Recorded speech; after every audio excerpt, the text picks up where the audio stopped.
ದಾವಣಗೆರೆ ಜಿಲ್ಲೆಯ ಜನರಿಗೆ ವರ್ತಕರಿಗೆ ಸಾರ್ವಜನಿಕ ಬಂಧುಗಳಿಗೆ ವಿನಂತಿ ಮಾಡಿ ಜೂನ್ 28 ತಾರೀಕು ದಾವಣಗೆರೆ ಬಂದು ಯಶಸ್ವಿಯಾಯಿತು. ಜುಲೈ 4ನೇ ತಾರೀಕು ಮಾನ್ಯ ಮುಖ್ಯಮಂತ್ರಿಗಳನ್ನ ಉಪಮುಖ್ಯಮಂತ್ರಿ ಭೇಟಿ ಮಾಡಿ ನಮ್ಮ ಬರದಂಡೆ ನಾಲೆಯನ್ನು ಸೀಳಿ ನಮ್ಮ ಕುಡಿಯ ನೀರು ಇರೋದಿಲ್ಲ. ಹೊಸದುರ್ಗ, ತರೀಕೆರೆ, ಚಿಕ್ಕಮಗಳೂರು ನಮ್ಮವರೇ, ನಮ್ಮ ಬಂಧುಗಳೇ. ಆದರೆ ಮಳೆಗಾಲದಲ್ಲಿ ನಮಗೆ ನೀರು ಭಾಳಷ್ಟು ಅನಾನುಕೂಲ ಆಗುತ್ತೆ. ಬೇಸಿಗೆಯಲ್ಲಂತೂ ನೀರು ಸಿಗಲ್ಲ, ಮಳೆಗಾಲಕ್ಕೂ ತೊಂದರೆ ಆಗುತ್ತೆ. ನಾಲೆಯನ್ನು ಸೀಳಿ ಅವೈಜ್ಞಾನಿಕ ಏನು ಕಾಮಗಾರಿಯನ್ನು ಮಾಡ್ತಿದ್ರಿ ಇನ್ನು ತಕ್ಷಣ ಬಂದ್ ಮಾಡಬೇಕಂತೇಳಿ ಮಾನ್ಯ ಮುಖ್ಯಮಂತ್ರಿಗಳಿಗೆ ಉಪಮುಖ್ಯಮಂತ್ರಿಗಳಿಗೆ ವಿನಂತಿಯನ್ನು ಮಾಡಿದ್ವಿ.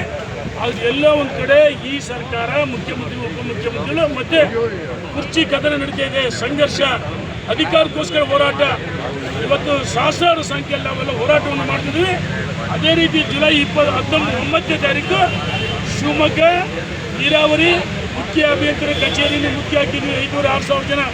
ಅವತ್ತು ಪೊಲೀಸರು ನಮ್ಮ ಮೇಲೆ ಮ್ಯಾನ್ ಹ್ಯಾಂಡ್ ಮಾಡಿದರು.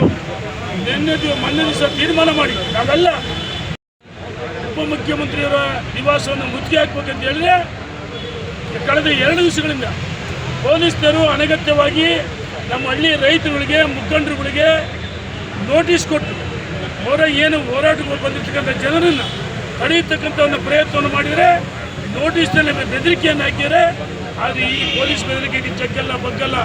ಸರ್ಕಾರ ಪೊಲೀಸನ್ನು ದುರ್ಬಳಕೆ ಮಾಡಿಕೊಂಡು ಈಗಾಗಲೇ Bharamasagara check post, Davangere toll gate ಹಿಡಿದು ಬೆಂಗಳೂರುವರೆಗೂ ಭರಮಸಾಗರ, ಚಿತ್ರದುರ್ಗ, ಹಿರಿಯೂರು, ಶಿರಾ, ತುಮಕೂರು, ಡಾಬಸ್ಪೇಟೆ, ನೆಲಮಂಗಲ ಎಲ್ಲ ಟೋಲ್ಗಳಲ್ಲಿ ನಮ್ಮ ಬರ್ತಕ್ಕಂಥ ಸಹಸ್ರಾರು ಜನರ ಬಸ್ಗಳಲ್ಲಿ ಮತ್ತು ವಾಹನಗಳಲ್ಲಿ ಸ್ವಯಂ ಪ್ರೇರಿತವಾಗಿ ಜನ ಬರ್ತಾ ಇದ್ದಾರೆ. ರೈತರು ಇವತ್ತು ಬರ್ತಕ್ಕಂಥ ರೈತರನ್ನ ಬಂಧಿಸಿ ಎಲ್ಲೆಲ್ಲಿ ಬೇರೆ ಬೇರೆ ಕಡೆ ಡೈವರ್ಟ್ ಮಾಡಿ ವಾಪಸ್ ಕಳಿಸಿದರೆ ನಮಗೂ ಸಹ ಬೆಳಗಿನ 2 ಗಂಟೆಯಿಂದ ಪೊಲೀಸರು ನಮ್ಮ ಮನೆಗಳ ಮುಂದೆ ಪೊಲೀಸರಾಗಿ ದಿಗ್ಬಂಧನಲ್ಲಿಟ್ಟಿದ್ರು, ಗೃಹ ಬಂಧನದಲ್ಲಿಟ್ಟಿದ್ರು.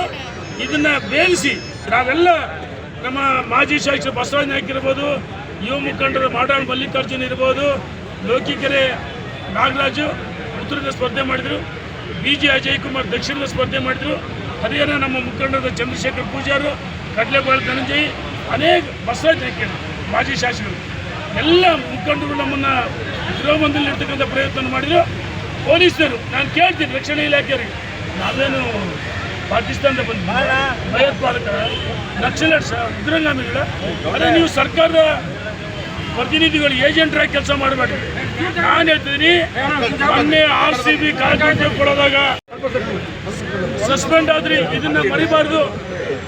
ರಕ್ಷಣಾ ಇಲಾಖೆ ಹೇಳ್ತೀವಿ, ಇವತ್ತು ಅವರ ಅಧಿಕಾರದಲ್ಲಿರ್ಬೋದು, ನಾಳೆ ನಾವು ಬಂದೇ ಬರ್ತೀವಿ.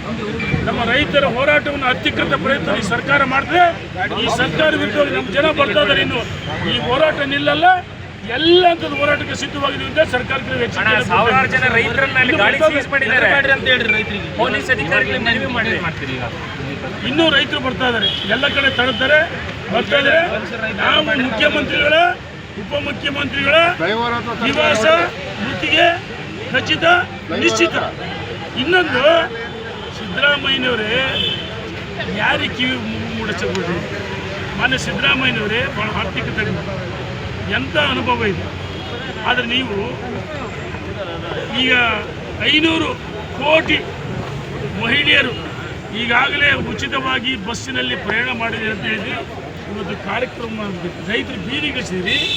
ಕರ್ನಾಟಕ ರಾಜ್ಯದಲ್ಲಿ 6ರಿಂದ 6.5 ಕೋಟಿ ಜನಸಂಖ್ಯೆ ಇದೆ. ಇದರಲ್ಲಿ 2.5ರಿಂದ 3 ಕೋಟಿ ಮಹಿಳೆಯರಾದರೆ ಶೇಕಡ 50% ಮಹಿಳೆಯರಿಗೆ ಶಕ್ತಿ ಉಚಿತ ಬಸ್ ಅಂತ ಹೇಳಿಲ್ಲ.